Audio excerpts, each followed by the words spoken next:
Revisitons maintenant un classique du cinéma, Tommy, comédie musicale de Ken Russell, qui ressort en salle. Le film est fondé sur l'opéra rock des Who de 1969 et raconte en chanson l'histoire d'un jeune garçon qui devient sourd et muet après le choc de l'assassinat de son père. Sa mère, jouée par l'actrice primée Anne-Margret, va le sauver. Christophe Carrière nous en révèle quelques anecdotes. Tommy, can you see me? Can I help to cheer you? Tommy, can you hear me? Tommy de Ken Russell, sorti en 1975, est un opéra rock, un vrai opéra rock, le premier du genre même. You know her daddy gave her magic. I can tell by the way she walks.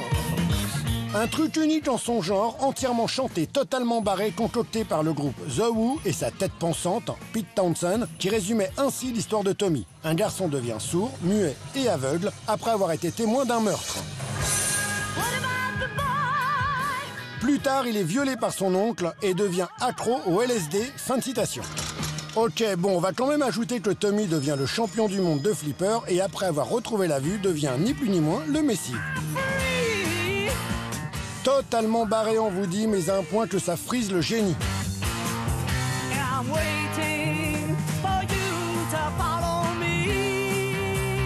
Et avec des guest stars comme Tina Turner, Eric Clapton ou encore Elton John.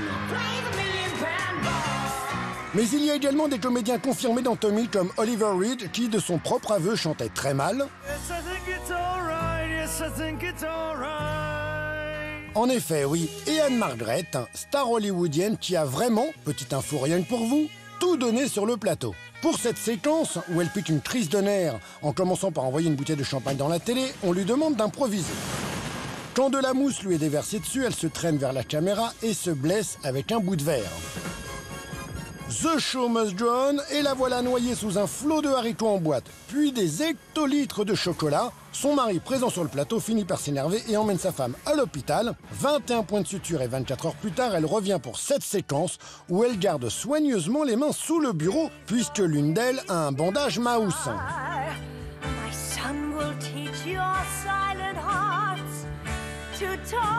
Ça lui donne une attitude un peu bizarre, mais l'avis du réalisateur est sans appel. Coupée, elle est bonne.